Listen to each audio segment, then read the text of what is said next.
ये क्वेश्चन देखते हैं जी, हमारा ओ लेवल्स का नॉन प्रॉफिट ऑर्गेनाइजेशन का चैप्टर है और उसमें क्वेश्चन आया है आपका मई जून 21-22 को 21 का क्वेश्चन है।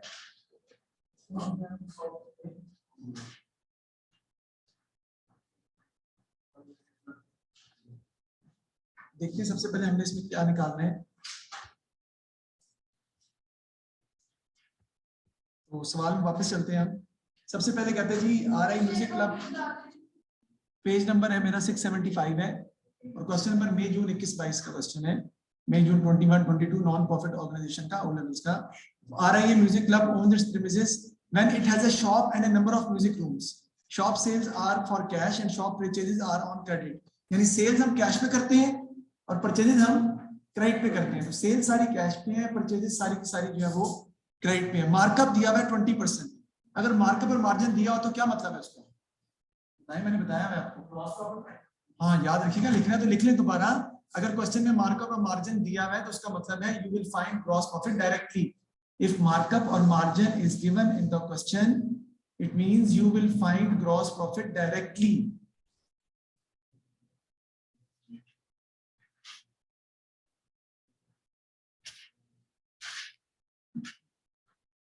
सबसे पहले इस क्वेश्चन में कहा है if markup and margin is given in the question we will find gross profit directly। सबसे पहले सब्सक्रिप्शन अकाउंट हम बनाएंगे और सब्सक्रिप्शन अकाउंट का हमने डायरेक्टली सब्सक्रिप्शन अकाउंट हम प्रिपेयर करते हैं अपना।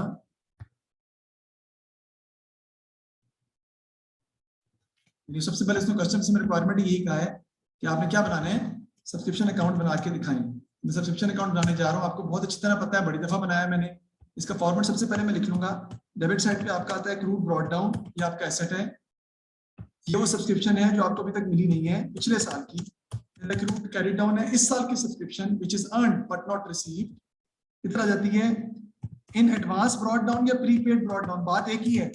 ये सब्सक्रिप्शन इन एडवांस है which is received in advance, यानी अगले साल की हमने पहले रिसीव कर दी। इधर आपकी आती है advance in advance carried down. Same हम कंसीडर करते हैं, एक्चुअली प्रीपेड हम कंसीडर करते हैं from the members point of view, लेकिन हम तो बेसिकली बिजनेस होते हैं ना, बिजनेस के पॉइंट ऑफ व्यू से हम बेसिकली एडवांस में रिसीव कर रहे हैं, उसको प्री रिसीव्ड असल में हमें कहना चाहिए, लेकिन पेपर में या एग्जाम में प्रीपेड के नाम से भी इस्तेमाल किया जाता है इसको। तो तीन एडवांस ही है। द क्रूड ब्रॉट डाउन हम देखते हैं कितनी दी हुई है। सब्सक्रिप्शन इन एरियर्स को क्रूड कहते हैं, एरियर्स भी कहते हैं, क्रूड भी कहते हैं, आउटस्टैंडिंग भी कहते हैं, ओइंग भी कहते हैं, सब एक ही नाम है। एरियर दी हुई है 5215 ओपनिंग है और 5830 क्लोजिंग है। मैं लिख लेता हूं 5215 ओपनिंग है, 5215 ओपनिंग है और 5830 जो है वो क्लोजिंग है। वो यहाँ पे आ जाएगी जी 5830 आपकी क्लोजिंग आ जाएगी। आगे बात करते हैं एडवांस की। इन एडवांस ब्रॉट डाउन जो दिया है वो उसने आपको दिया है सब्सक्रिप्शन इन एडवांस 1200 और 1050। तो सब्सक्रिप्शन इन एडवांस इधर आ जाएगा आपका 1200 इधर आ जाएगा और जो कैरी डाउन है वो आपका आ जाएगा 1050 इन एडवांस कैरी डाउन इधर आ जाएगा 1050। उसके बाद हमने जो रिसीव की है सब्सक्रिप्शन कैश की सूरत में वो हम लिखेंगे और कैश की सूरत में जो हमने रिसीव की है वो कहाँ लिखी होगी, इधर सब्सक्रिप्शन रिसीव्ड के नाम से 36,700। तो इसकी एंट्री भी क्या होगी, cash to subscription. Subscription account credit हो रहा है 36,700 से, किसकी वजह से, कैश की वजह से। टोटल कर लें फरीद इसका, टोटल आपका आ जाएगा 43730। इधर भी टोटल कर लेंगे इसका, ये आ जाएगा जी 43730 माइनस कर दें तो इनकम एंड एक्सपेंडिचर अकाउंट की फिगर आपके पास आ जाएगी 37465 is the income and expenditure account figure जो आपने इनकम एंड एक्सपेंडिचर अकाउंट में लिखनी है आपको। ये वो अमाउंट है जो इनकम एंड एक्सपेंडिचर अकाउंट में आपको रिकॉर्ड करनी पड़ेगी या रिकॉर्ड करनी है आपको। मई जून 21-22, मई जून 21 और वेरिएंट हमारा ही है यानी कि 22 वेरिएंट है। आगे देखते हैं सब्सक्रिप्शन अकाउंट हमने बना दी है। नेक्स्ट उसने क्या, आपने क्या बनाना है, prepare the total shop trade payable account यानी पीएलसी। वैसे याद रखिएगा पीएलसी है फिर भी बनाना पड़ना था आपको, क्यों, इसलिए कि आप शॉप ट्रेडिंग अकाउंट नहीं बना सकते जब तक कि आप पीएलसी ना बनाएं, क्योंकि परचेजेस आपको चाहिए, इन्वेंट्री दी नहीं, शॉप इन्वेंट्री आपके पास, तो परचेजेस के लिए आपको पीएलसीए जो है वो बनाना पड़ेगा, तो मैं बनाना जा रहा हूँ पीएलसीए। वैसे भी हमें पता है अगर इन्वेंट्री आपको दी हो तो शॉप ट्रेडिंग अकाउंट बनता है, बता चुका हूं मैं, और अगर ओपनिंग और क्लोजिंग ट्रेड पेबल दी हो तो पीएलसीए भी आपको बनाना पड़ता है। ये मैं ऑलरेडी आपको इन राइटिंग में लिखवा चुका हूँ कि हम पीएलसीए बनाएंगे अगर आपको ओपनिंग और क्लोजिंग ट्रेड पेबल्स जो है वो दी हो। इधर आपका आ जाएगा जी ड्रॉट डाउन, इधर आपका आ जाएगा जी कैरी डाउन, इधर आपकी आ जाएगी जी कैश फिगर यानी पेमेंट टू ट्रेड पेबल, और इधर आपकी आ जाएगी जी क्रेडिट परचेजेस जो कि आपने फाइंड करनी है। तो पहले ट्रेड पेबल देख लेते हैं। Trade payable, shop trade payable 4275 opening है और 4990 क्लोजिंग है, वो मैं लिख लेता हूँ। ब्रॉड डाउन आपका आ जाएगा 4275, क्रेडिट डाउन आपका आ जाएगा 4990। Payment to trade payable debit side पे आप लिखेंगे और वो कहां से मिलेगी आपको, यहाँ से। बेटा ये याद रखिए, अब नई चीज आ गई है इसलिए याद रखिएगा आइंदा के लिए। अगर opening closing trade pebbles question में दिए हो तो जो शॉप परचेजेस के नाम से फॉर द ईयर में आपको लिखा हुआ है कि पेमेंट कर रहे हैं आप शॉप परचेजेस की, वो पेमेंट टू ट्रेड पेबल है, परचेजेस नहीं है। दोबारा रिपीट कर रहा हूं मैं, अगर क्वेश्चन में ओपनिंग और क्लोजिंग ट्रेड पेबल्स दी हो जैसे कि इस क्वेश्चन में, तो पीएलसी बनाना पड़ेगा आपको, तो पीएलसी बनाना पड़ेगा आपको। तो ओपनिंग क्लोजिंग ट्रेड पेबल के अलावा पेमेंट टू ट्रेड पेबल, वो जो नीचे लिखी हुई शॉप परचेजेस, वो शॉप परचेजेस नहीं है, वो पेमेंट टू ट्रेड पेबल उसे कंसीडर करेंगे हम सूरत में। अगर ओपनिंग क्लोजिंग ट्रेड पेबल ना दी होते तो हमारी परचेजेस कितनी होती, 34,200 will be considered as shop purchases, but because opening closing trade payables are given, so shop purchases will be considered as payment to shop trade payable. वो payment to trade payable है और trade payable account की या पीएलसीए की debit side पर लिखेंगे आप 34,200 के से, और क्रेडिट परचेज आपने भी फाइंड करनी है। रिटर्न अगर है तो बिल्कुल करेंगे। 34,200 में अब शॉप परचेज रिटर्न भी है 1710 की, वो भी आ जाएंगी आपकी डेबिट साइड पर। उसके अलावा डिस्काउंट रिसीव भी आपका आता है डेबिट साइड पर, अगर होता तो वो भी मैं लिखता। मैं इसको ऐसे कर लेता हूँ, इसको रिटर्न आउटवर्ड भी लिख सकते हैं, पेमेंट टू ट्रेड पेबल भी लिख सकते हैं, कैश भी लिख सकते हैं, और रिटर्न आउटवर्ड 34,200 की हुआ है, रिटर्न आउटवर्ड कितने का 1710। यहाँ पर भी एक नया पॉइंट, डिफरेंस निकालेंगे तो क्रेडिट परचेज हम निकाल लेंगे, लेकिन वैसे हम पहले डिस्कस कर चुके हैं ये बात, लेकिन मैं दोबारा रिपीट कर रहा हूं आपके लिए। अगर पीएलसी में डिस्काउंट रिसीव दिया हो तो डिस्काउंट रिसीव आसान पीएलसी की डेबिट साइड पर भी आएगा और ग्रॉस प्रॉफिट में भी ऐड भी होगा, दो इफेक्ट होनी है। अगर डिस्काउंट अलाउड दिया हो तो एसएलसी की क्रेडिट साइड पर भी आता है और डिस्काउंट अलाउड एक्सपेंसेस में भी लिखते हैं आप। इसी तरह सेल्स रिटर्न एसएलसीए की क्रेडिट साइड पर भी आती है और सेल्स रिटर्न सेल में से माइनस भी करते हैं। इसी तरह परचेजेस रिटर्न पीएलसीए की डेबिट साइड पर ही आना है, ट्रेड पेबल डेबिट हो रहा है, परचेजेस रिटर्न का इफेक्ट आपको परचेजेस में से माइनस करना पड़ेगा। कहां पे, इनकम स्टेटमेंट बनाते वक्त, शॉप ट्रेडिंग अकाउंट बनाते वक्त। बताएं जी टोटल कितना आता है सर, 40,990। इधर भी आपका आ जाएगा जी 40,000 सॉरी 40,000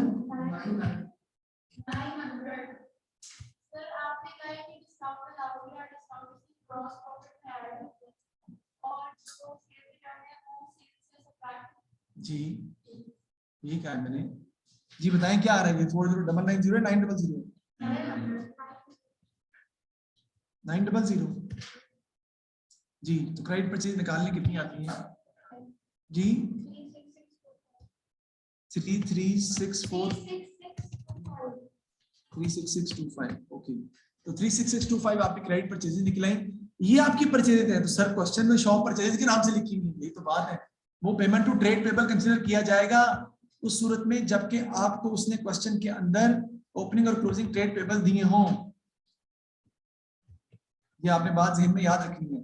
वैसे भी याद रखिएगा, ये जो नीचे डाटा दिया हुआ है ना, ये कैश पेमेंट्स है वैसे, यानी ये सब्सक्रिप्शन रिसीव कैश की सूरत में रिसीव हो रही है, शॉप परचेजेस कैश आप पे कर रहे हैं, purchase return, interest charge on overdue shop trade payable, ये भी आना था, मिस कर गए इसको। Interest charge on overdue shop trade payable account, ये भी आना है। इसकी एंट्री क्या होगी, इंटरेस्ट टू सप्लायर। तो किस साइड पे आएगा, ये क्रेडिट साइड पर आपको रिकॉर्ड करना पड़ेगा। इंटरेस्ट ऑन ओवरड्यू, समझाता भी हूं मैं अभी। ट्रेड पेबल कितनी अमाउंट है इसकी, 200 की, तो ये भी हम यहाँ पे लिखेंगे। तो आपका ये अमाउंट कम होकर कितनी हो जाएगी, 36425 हो जाएगी मेरे ख्याल में। 200 का कम हो जाएगी ना, क्रेडिट परचेज आपकी आ जाएंगी 36425, राइट। अब जरा इंटरेस्ट ऑन ओवरड्यू को देख लें, क्या इसका मतलब क्या होता है। एक बंदे को पैसे देने थे हमने, उसने हमें कहा कि हमने उससे कहा आप पैसे नहीं दिए। उसने कहा चलो ठीक है मैं आपको कुछ टाइम दे देता हूं, लेकिन उस टाइम के एवज मैं आपसे कुछ एक्स्ट्रा अमाउंट भी रिसीव करूंगा, जिसको जो मेरा नुकसान है वो मेरा एक्सपेंस है, तो इंटरेस्ट डेबिट हो जाएगा और ट्रेड पेबल क्रेडिट हो जाएगी। इंटरेस्ट डेबिट हो रहा है because it is an expense, trade payable credit हो रही है क्योंकि हमने 200 रुपया इंटरेस्ट का भी उसे अभी पे करना है, तो ट्रेड पेबल बढ़ गए हैं आपकी, इसलिए ट्रेड पेबल क्रेडिट हो रहे हैं 200 से इंटरेस्ट ऑन ओवरड्यू अकाउंट की वजह से। ये हमने शॉर्ट ट्रेड पेबल का अकाउंट भी जो है वो बना लिया। आगे देखते हैं, सब्सक्रिप्शन हो गया हमारा, शॉप ट्रेड पेबल भी हमारा हो गया। Calculate the revenue from shop sales for the year ended 31 December. अब रेवेन्यू फ्रॉम शॉप सेल्स आपने फाइंड करना है और उसके लिए आपको पता आपको क्या बनाना पड़ेगा, शॉप ट्रेडिंग अकाउंट, वहीं से निकलेगा। शॉप ट्रेडिंग अकाउंट हम बनाएंगे और डॉलर के साइन हम डाल लेंगे दो। सबसे पहले इसमें आपकी क्या आ जाएंगी जी, शॉप सेल्स, जो नहीं पता सबसे पहले क्या आ जाएंगी, शॉप सेल्स, जो नहीं मालूम उसमें से लेस कर देंगे जी कॉस्ट ऑफ सेल्स, यानी जो भी इसकी कॉस्ट ऑफ सेल्स है वो हम इसमें से माइनस कर देंगे। सबसे पहले इसमें आपकी क्या आ जाएगी जी, ओपनिंग इन्वेंट्री, इसमें हम ऐड कर देंगे जी परचेजेस, लेस कर देंगे उसमें से हम क्लोजिंग इन्वेंट्री। सबसे पहले जी बिल्कुल आएगा, वो मैं साथ ही माइनस कर दूंगा ना। तो ओपनिंग इन्वेंट्री हमें कितनी दी हुई है हम देखते हैं, वापस चलते हैं सवाल पे। ओपनिंग इन्वेंट्री आपको दी हुई, शॉप इन्वेंट्री ओपनिंग 2500 और क्लोजिंग भी 2500 ही है। ये एक आसान बात है कि 2500 ही आपकी ओपनिंग है। परचेजेस हमने कितनी निकालनी बेटा, 36425, इसमें से माइनस कर देंगे परचेज रिटर्न 1710 की, जो आएगा वो लिखेंगे जी। सर परचेज रिटर्न लिखी तो ही है, वो पीएलसीए डेबिट हो रहा है, उसमें ट्रेड पेबल डेबिट हो रहा है, रिटर्न आउटपुट को आपने क्रेडिट अभी तक नहीं किया, आपको परचेज में से रिटर्न आउटपुट माइनस करना पड़ेगा जी। बताएं कितना आता है, 36425 माइनस 1710 715, ठीक है। और क्लोजिंग भी आपका आ जाएगा 2500। बस कॉस्ट ऑफ सेल्स का आंसर जो है वो ऑटोमेटिकली वही आ जाएगा जो कि परचेजेस का निकल रहा है, यानी 34715। चेक कर लें फिर भी, ठीक है जी, 34715 आपका आ जाएगा कॉस्ट ऑफ सेल्स का आंसर। ये माइनस कर देंगे तो हमारा ग्रॉस प्रॉफिट आ जाएगा आपका। देखते हैं ग्रॉस प्रॉफिट कितना है हमारा, वो तो हमें पता है क्योंकि देखिए अगर सवाल में तो उसने हमें क्या दिया हुआ है, सवाल के स्टार्ट में मार्कअप दिया हुआ है 20%। मार्कअप किस पे होता है, कॉस्ट पे, मार्कअप कॉस्ट ऑफ सेल्स पे होता है। और क्वेश्चन में हमें कॉस्ट ऑफ सेल्स हमने ऑटोमेटिकली फाइंड कर ली है, निकाल ली है ना। Opening inventory add purchase less closing inventory cost आ रही है, वो बात की बात है। अच्छा कॉस्ट ऑफ सेल्स हमारी निकल रही है, तो देखिए कॉस्ट ऑफ सेल्स हमारी कितनी है, 34715। कहता है मार्कअप कितने परसेंट है, मार्कअप होता है gross profit rate on cost, वो 20% है। तो 34715 का मैं ले लूंगा 20%, तो मेरे पास ग्रॉस प्रॉफिट आ जाएगा। बताएं कितना आता है, 6943। 6943 में मैं कॉस्ट ऑफ सेल्स ऐड कर लूंगा तो मेरे पास शॉप सेल्स आ जाएंगी 41658, that is my shop sales. क्योंकि क्वेश्चन में गिवन नहीं थी, मैंने रिवर्स जाके निकाली। ग्रॉस प्रॉफिट में मैं कॉस्ट ऑफ सेल्स की अमाउंट ऐड कर लूंगा तो मेरे पास शॉप सेल्स जो है वो निकल आएंगी, क्योंकि मैंने फाइंड कर ली है। इसके अलावा कोई शॉप से रिलेटेड एक्सपेंसेस अगर कोई हैं तो वो भी हम माइनस करेंगे, लेकिन मेरे ख्याल में सवाल में शॉप से रिलेटेड कोई एक्सपेंसेस मौजूद नहीं है। फिर भी हम देख लेते हैं, shop inventory, balance at bank, shop trade payable, कोई एक्सपेंसेस शॉप के नजर मुझे नहीं आ रहे। तो देखते हैं सवाल में से और क्या मांगा हुआ है। Total shop calculate the revenue from shop sales मैंने निकाल दी है, बस दैट्स इट, यही सवाल था हमारा, इतना ही था। आगे कहते हैं the treasurer is concerned about the decreasing bank balance and the increase in shop trade payable. वो कह रहे हैं बैंक बैलेंस हमारा कम हो रहा है, शॉप ट्रेड पेबल हमारे जो है वो क्या कर रहे हैं, इंक्रीज हो रहे हैं। ट्रेड पेबल इंक्रीज हो रहे हैं और वो हमारा जो है वो कम हो रहा है। तो एक सेकंड जरा मुझे दीजिएगा। अच्छा ट्रेन कहता है कि बैंक बैलेंस हमारा कम हो रहा है और शॉर्ट ट्रेड पेबल हमारे बढ़ रहे हैं। He is looking into the possibility of renting out part of the club premises to an art society for 400 per month, तो 400 पर मंथ पर हम आर्ट सोसाइटी को रेंट कर रहे हैं, हम रेंट पे दे रहे हैं, तो 400 पर मंथ होगा, तो साल है कितना बनेगा 400 मल्टीप्लाई बाय 12, तो अमाउंट कितनी बन जाएगी 4800 हमें जो है ना साल का आएगा। Advise the treasurer whether renting out part of the premises is the most suitable way of improving cash flow और whether other methods may be more suitable, justify your answer.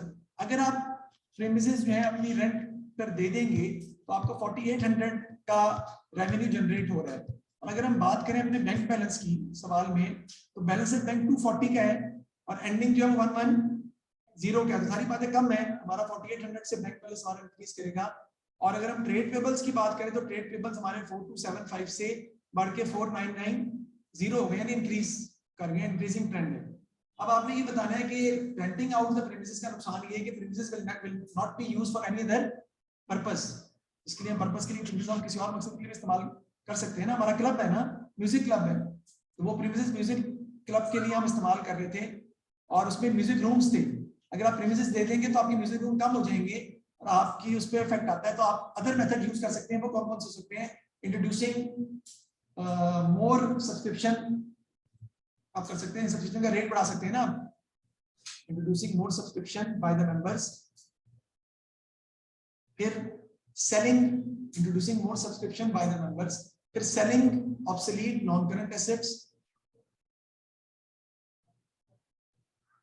Selling obsolete non current assets, फिर क्या हो सकता है? Taking a bank loan, हम loan ले सकते हैं बैंक से, टेकिंग ए बैंक लोन,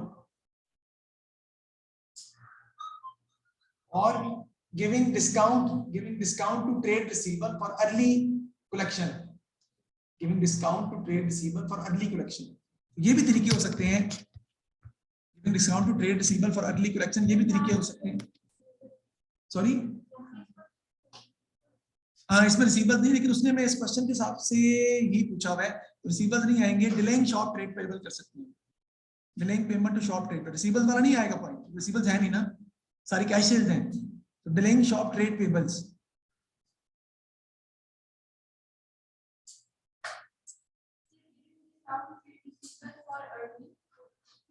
नहीं वो नहीं आएगा लगता है ना, क्योंकि हमारे पास है नहीं ना शॉप ट्रेड रिसीवर, तो है ही नहीं, शॉप तो सेल सारी कैश पे हमारी, तो यही चीजें बस आएंगी इसके ऊपर।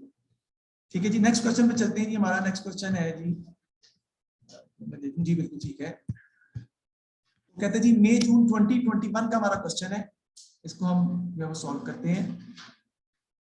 कहता है the Z sports club has a shop which sells sportswear, following details relate to the shop for the year ended 29 February 2020।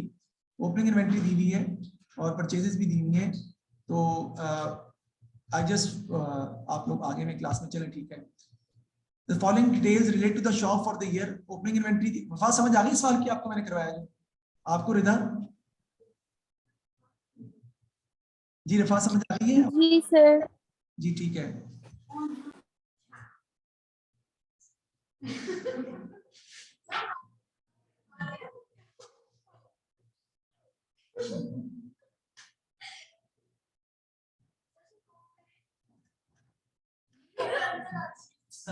नहीं आ सकती अंदर,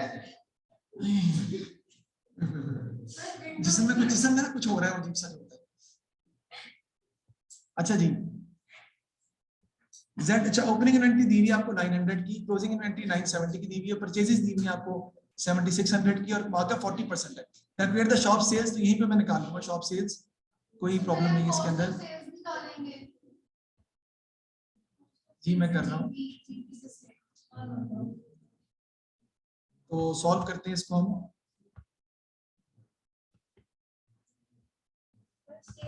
तो सबसे पहले हम निकालेंगे cost of sales.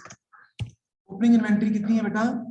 900 plus purchases हमारी कितनी है? 7600 माइनस क्लोजिंग इन्वेंटरी कितनी दी हुई हमें? 970 की, बताएं क्या आते हैं? 7530। ये कॉस्ट ऑफ सेल्स आ गई। मार्कअप दिया हुआ है हमें, तो हम ग्रॉस प्रॉफिट डायरेक्टली फाइंड कर सकते हैं मार्कअप्स के through. 7530 is the cost of sales multiplied by markup is 40%, तो आपका ग्रॉस प्रॉफिट आ जाएगा, कितना आता है? 3012। हम सेल्स निकाल लेंगे। सेल्स कैसे निकालेंगे बेटा? कॉस्ट ऑफ सेल्स तवज्जो, cost of sales plus gross profit, cost of sales plus gross profit कर लेंगे तो कितना आ जाएगा आपके पास 7530 प्लस कर देंगे 3012 तो आपके पास सेल्स आ जाएगी, कितनी आती है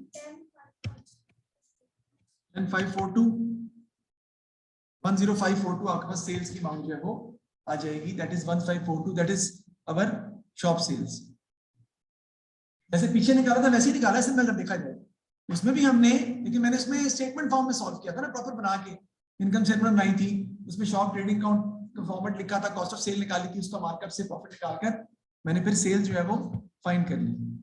आगे चलते हैं, नेक्स्ट देखते हैं क्वेश्चन में मजीद वो जो है वो क्या मांग रहा है, कहते हैं all the shop sales and purchase are for cash. क्या मतलब है इसका, कोई बता दे। All the shop sales and purchase are for cash, क्या मतलब है?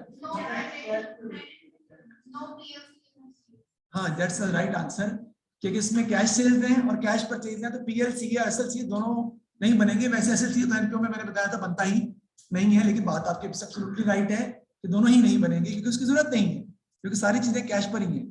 एंड कहता है all the club receipt are paid into the bank and all payments are made by cheque on March 1st the club's bank balance was overdrawn by 845। तो overdrawn का मतलब क्या होता है अब्दुल्ला? ओवरड्रॉन का मतलब क्या होता है? क्या होता है?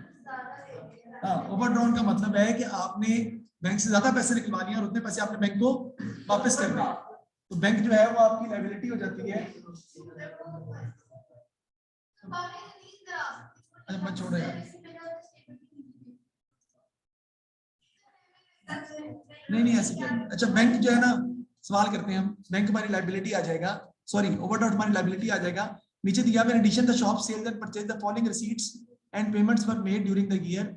ये नीचे जितना भी डाटा दिया हुआ है आपको, कौन से वाला, ये वाला, ये सब रिसीट्स और पेमेंट्स हैं। और इसने क्वेश्चन में आगे क्या मांगा है हमसे, आपने क्या बनाना, रिसीट एंड पेमेंट अकाउंट आपने डेवलप करना है। तो बेसिकली मैं ये सवाल आपको इसलिए करवा रहा हूँ ताकि आपको रिसीट एंड पेमेंट अकाउंट बनाना जो है वो आ जाए। मैं बताता हूँ फॉर्मेट क्या होता है। Receipt and payment account is basically cash account. तो कैश अकाउंट का फॉर्मेट क्या होता है, जो कैश आ रहा है वो किस साइड पे आ जाएगा, डेबिट साइड पे, जो कैश जा रहा है वो किस साइड पे आ जाएगा, क्रेडिट साइड पर, बाकी उसका कैरेट डाउन जो है वो आ जाएगा। It's a simple cash account, it's not about पेटी कैश बुक। पेटी कैश बुक हमने की है, उसका इससे कोई ताल्लुक नहीं है जी, की भी है भाग रहा हूं कोई बात नहीं। तो रिसीट एंड पेमेंट अकाउंट में बनाता हूं जी आपके सामने। ये बेसिकली मैंने आपको सिखाना था, क्योंकि पेपर में रिसीट एंड पेमेंट अकाउंट बनाना आता है आपको। तो मैंने मेरी बुक में जितने भी सवाल हैं फरीद, उसमें आपके पास आंसर भी मौजूद है और उसमें रिसीट एंड पेमेंट अकाउंट भी आसान मांगे हुए, तो आप सवाल सॉल्व करके पीछे से देख भी सकते हैं। We are not going to find lot of questions in O-level. This is the only question which has come regarding receipt and payment account in your O-level exam for the first time. और ये कब आया था, मैंने बता दिया है कब आया है ये भाई, तो अभी रिसेंटली आया, तो चेंज हुआ था मई जून 2021 में। तो उसने आप दे सकता है, वो रिसीट पेमेंट अकाउंट हमें दे सकता है, उसके चांसेस काफी ज्यादा है क्योंकि आईजीसीएसई में आता ही रिसीट पेमेंट अकाउंट और शॉप ट्रेडिंग अकाउंट है, छोटा क्वेश्चन वो बना के देता है। तो हम देखते हैं, सबसे पहले डेबिट साइड में हमारी क्या आ जाएगा, क्रेडिट साइड में बल्कि सबसे पहले क्या आ जाएगा आपका बैलेंस ब्रॉट डाउन, जो ओवरड्राफ्ट का है वो मैं लिखूंगा। रिमेंबर जी, रिमेंबर कि जो मैं बना रहा हूं वो कैश का अकाउंट है, बैंक का अकाउंट है, सिंपल। बैंक जो क्रेडिट साइड पे पहले ब्रॉट डाउन 845 में क्रेडिट पे आ जाएगा, जितना बैंक से पैसे आ रहे हैं वो डेबिट पे आ जाएंगे, जो बैंक से पैसे जा रहे हैं वो क्रेडिट पे आ जाएंगे। तो सबसे पहले बैंक पे पैसे कितने कौन से आएंगे अब्दुल्ला, शॉप सेल्स, क्योंकि उसने क्वेश्चन में बताया कि सारी सेल्स जो है वो कैश पे, सारी सेल्स जो है वो पैसों की सूरत में, क्रेडिट सेल्स नहीं है। तो शॉप सेल जो मैंने निकाली है, ये वाली कॉस्ट ऑफ सेल्स के जरिए सेल्स मैंने निकाली कितने की, 10542 की, ये शॉप सेल सबसे पहले मैं वो लिखूंगा क्योंकि ये कैश की सूरत में रिसीव हुई है मुझे। These all sales are basically cash sales, ये मैंने रिकॉर्ड कर लिया। अब आगे मैंने जो डाटा दिया वहां से उठाना। सब्सक्रिप्शन रिसीप्ट आपकी कितनी, 11,400 की मैं रिकॉर्ड करूंगा, यहाँ पे आपका आ जाएगा सब्सक्रिप्शन रिसीप्ट कितने की है जी, 11,400। ठीक हो गया जी, नेक्स्ट चलते हैं जी।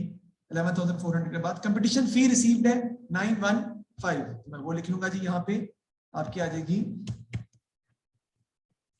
कंपटीशन फी, वो आपने रिसीव की है कितने की, 915 की। ठीक है, नेक्स्ट देखते हैं पेमेंट फॉर कंपटीशन प्राइसेस है 390 की, वो क्रेडिट पे आ जाएगा क्योंकि पेमेंट है वो। पेमेंट फॉर कंपटीशन प्राइजेस, और वो कितने की अमाउंट है हमारी 390 की, वो मैं लिख लूंगा यहाँ पे। उसके बाद देखते हैं और क्या लिखा हुआ है। और लिखा हुआ है आपका परचेज ऑफ फिटिंग्स, इससे भी क्या हो रहा है, कैश जा रहा है, कम हो रहा है, तो परचेज ऑफ फिटिंग्स आ जाएगा 4000 का किस साइड पे, क्रेडिट साइड पे। मैं लिख लूंगा जी, बेसिकली असल में ना हमारा अकाउंट होता ही बैंक कैश। आपको पता है कैश अकाउंट तो हम किसी खास सूरत में बनाते हैं, कब बनाते हैं फिर कैश अकाउंट? जी हसन, कैश अकाउंट हम कब बनाना पड़ता है हमें? हम नॉन प्रॉफिट ऑर्गेनाइजेशन और इनकम्प्लीट रिकॉर्ड का चैप्टर ही है ना ये, असल में तो सिर्फ टर्मिनोलॉजी का फर्क है। तो कैश अकाउंट कब बनाते हैं? जी सही कह रही हैं, जब आप कैश की सूरत में कुछ एक्सपेंसेस पे कर रहे हो हम, तो हमें कैश अकाउंट बनाना पड़ता है to find total cash sales. पीछे सवाल से पीछे चैप्टर इनकम्प्लीट रिकॉर्ड से रिलेटेड है, तो कैश अकाउंट हमें बनाना पड़ता है कैश सेल्स निकालने के लिए। इसका मतलब है कि कैश सेल्स सिर्फ उस सूरत में होती है, कैश अकाउंट सिर्फ उस सूरत में बनता है। इसका मतलब है नॉर्मली जो क्वेश्चन में जो भी अकाउंट दिया होता है कैश का, वो बैंक का ही होता है। कैश अकाउंट तो स्पेशल कंडीशन में बनाते हैं, वरना बैंक का अकाउंट ही होता है हमारा। हम बैंक को ही कैश कंसीडर करते हैं, यानी कैश को ही बैंक कंसीडर करते हैं, एक चीज ही कंसीडर करते हैं। तो परचेज ऑफ हमारे पास है जी, परचेज ऑफ क्या है, फिटिंग्स है कितने की, 4000 की, वो मैं लिखता हूं। ये जो है वो चीजों को याद रखें बेटा, ये आपको वरना ये चैप्टर आसान नहीं है, तंग करेंगे वरना। रेंट एंड इंश्योरेंस हमने पे किया है, वो भी क्रेडिट चेक पे आएगा। 4575 वो हम लिख लेंगे, सॉरी 4575 रेंट एंड इंश्योरेंस मैंने लिख लिया। ये कैश बैंक अकाउंट बना रहे हैं ना, तो बैंक से जो पैसे आ रहे हैं वो डेबिट पे आ जाएंगे, जो पैसे जा रहे हैं वो क्रेडिट पे आ जाएंगे, simple. Wages of shop assistant वो भी मैं पे कर रहा हूँ, वो भी क्रेडिट पे आ जाएंगे। एक बच्चे ने कहा सर ये तो वेजेस ऑफ शॉप असिस्टेंट तो शॉप ट्रेडिंग अकाउंट में लिखते हैं आप। तो यार बात सुने, हम इस वक्त ट्रेडिंग अकाउंट नहीं बना रहे, हम बैंक अकाउंट बना रहे हैं। तो बैंक जितने पैसे आ रहे हैं वो डेबिट पे लिखेंगे किसी भी वजह से, और जो पैसे जा रहे हैं वो किस साइड लिख लेंगे, हम क्रेडिट साइड पर लिख लेंगे। साइड कौन सी बड़ी आ रही है मेरे हिसाब से, मेरे ख्याल है डेबिट साइड बड़ी है। टोटल कर लेंगे उसका हम 2857।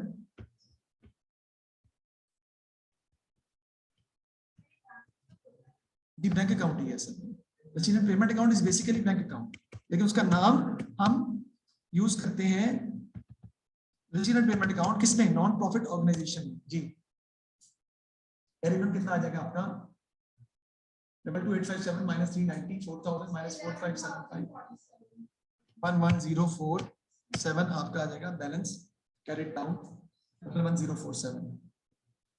एक दफा थोड़ी गलती हमने की इसमें यार, परचेजेस नहीं डाली एग्जैक्टली। परचेजेस जो पेमेंट नहीं किया हमने परचेजेस की, ये वाली कैश वाली 34,200, तो वो भी आपको रिकॉर्ड करनी पड़ेगी। तो क्रेडिट साइड पर अभी मजीद अमाउंट आनी है, मैं दोबारा इसको कर रहा हूँ ताकि आपको प्रॉब्लम ना हो।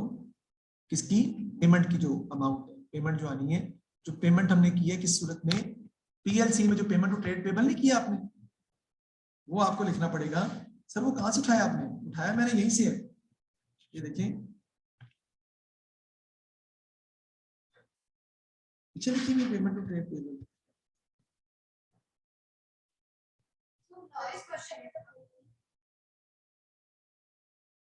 नहीं पेमेंट हमने इस क्वेश्चन, वो दूसरे क्वेश्चन की थी।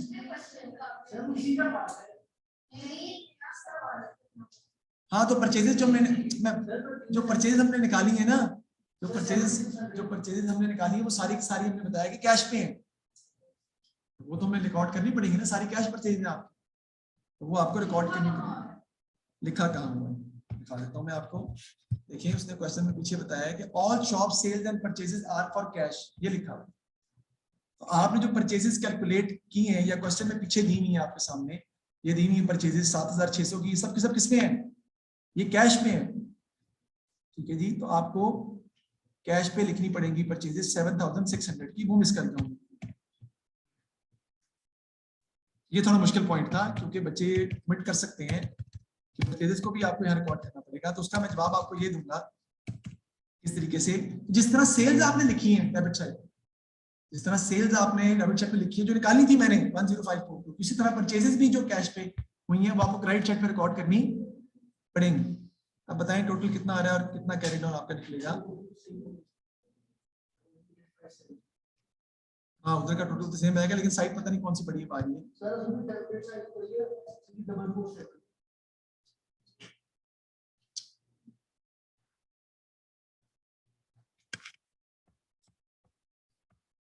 ये आपका आ जाएगा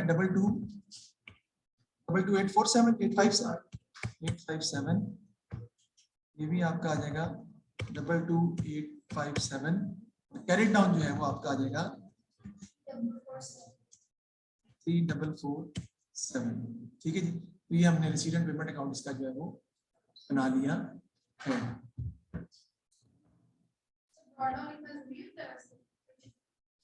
जी ब्रॉड डाउन कौन सा ब्रॉड डाउन? बैंक अकाउंट का।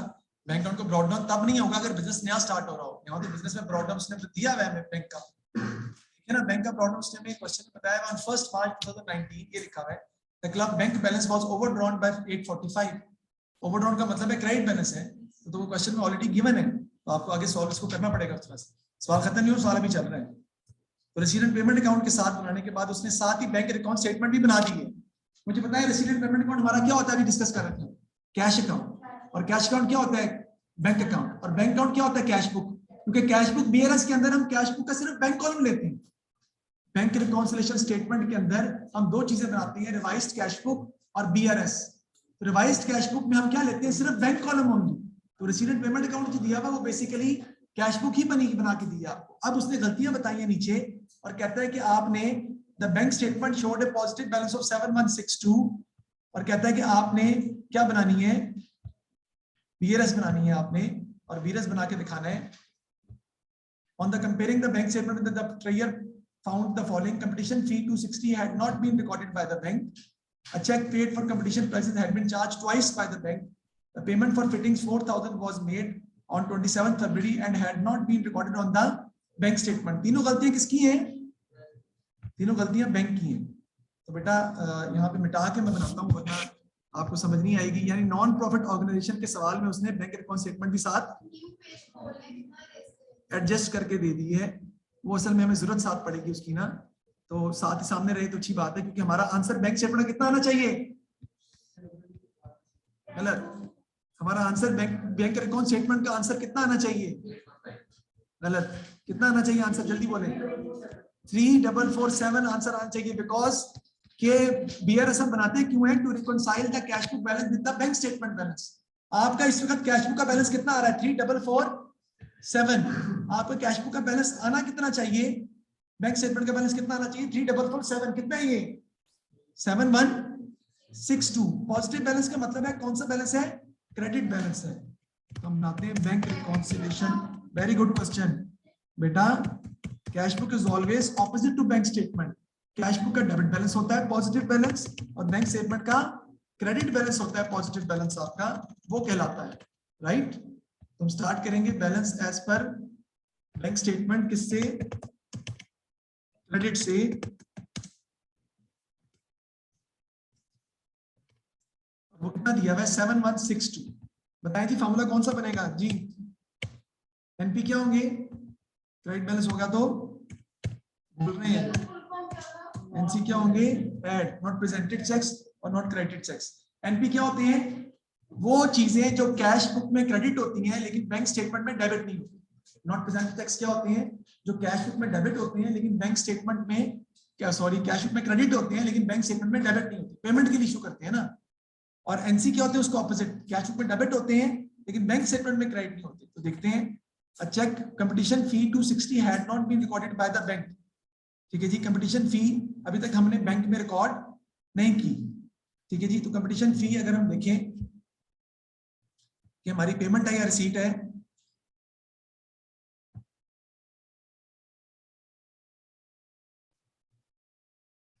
पैसे मिले हैं मेरा ख्याल है ना। कंपटीशन फी हमने रिसीव की है, फिर भी पीछे देख लेते हैं हम जी। कंपटीशन फी रिसीव देखना पड़ेगा ना आपको। कंपटीशन फी रिसीव पीछे भी रिसीव ही कर रहे हैं ना। तो कैश बुक में हमने डेबिट कर लिया है लेकिन हमने पैसे अभी तक बैंक स्टेटमेंट में क्रेडिट चेक पे रिकॉर्ड नहीं किए हुए। तो आपके क्या है? नॉट क्रेडिटेड चेक्स क्या हो जाएंगे आपके? ये ऐड हो जाएंगे एड कंपटीशन माइनस नहीं हो रहे, ऐड हो रहे हैं। एड कंपटीशन फी कितनी है 260 की। भाई फॉर्मूले के हिसाब से चल रहा है ना मेरे भाई, कैश बुक में डेबिट हुए हैं लेकिन बैंक स्टेटमेंट में क्रेडिट नहीं हुए, तो not credited cheques and not credited cheques हमारे क्या हो रहे हैं, ऐड होने हैं।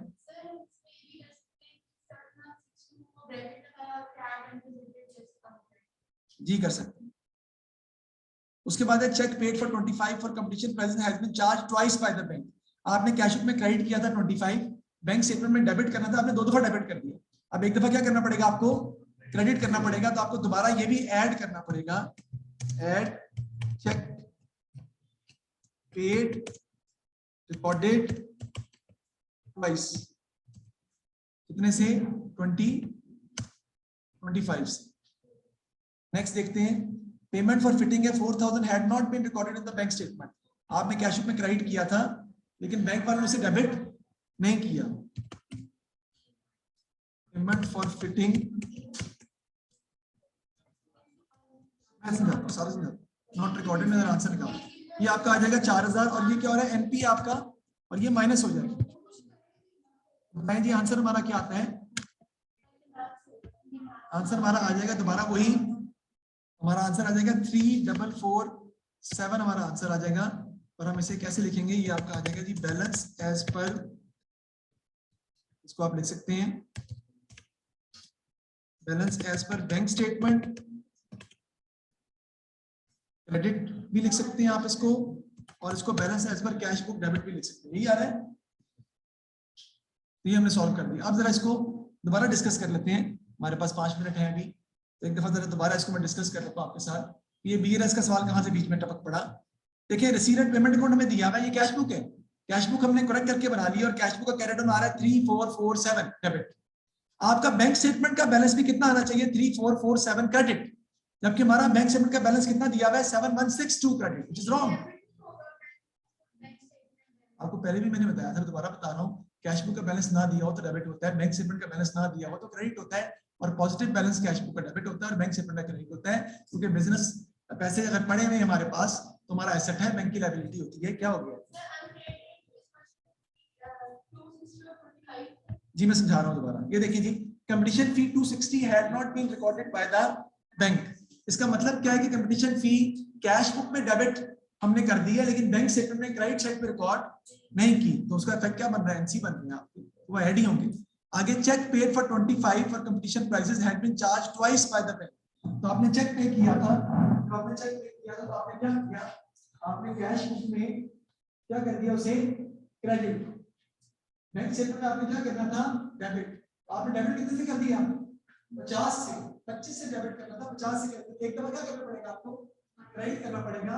एक दफा क्रेडिट करने की वजह से हमारे क्या बन जाएंगे, एनसी बन जाएंगे, वो चीज जो तक बैंक स्टेटमेंट में क्रेडिट नहीं हुई उसका फैक्टर होगा ऐड हो जाएगा, इसलिए 25 में ऐड होगा। नेक्स्ट क्या है, 4000 का पेमेंट की थी हमने फिटिंग की, कैश बुक में से माइनस कर दिया है, लेकिन बैंक स्टेटमेंट में आपने उसे कभी डेबिट साइड पे रिकॉर्ड नहीं किया होगा। नाम डिफरेंट नहीं है लेकिन हमने फैक्ट लिखनी क्या माइनस हो जाएगी जी, ठीक है। लेकिन बैंक अगर रिकॉर्ड नहीं कर रहा तो ये बात गलती बैंक की है ना, गलती बैंक की होना जरूरी है, तो हम इस तरीके से फैक्ट जो है वो रिकॉर्ड करते हैं। तो ये हमने कर लिया, सवाल हमारा लास्ट क्वेश्चन था।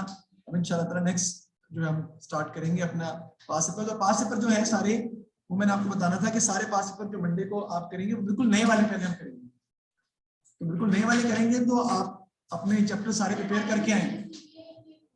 नहीं ओ लेवल्स की, ओ लेवल से करेंगे पहले, वो भी करेंगे।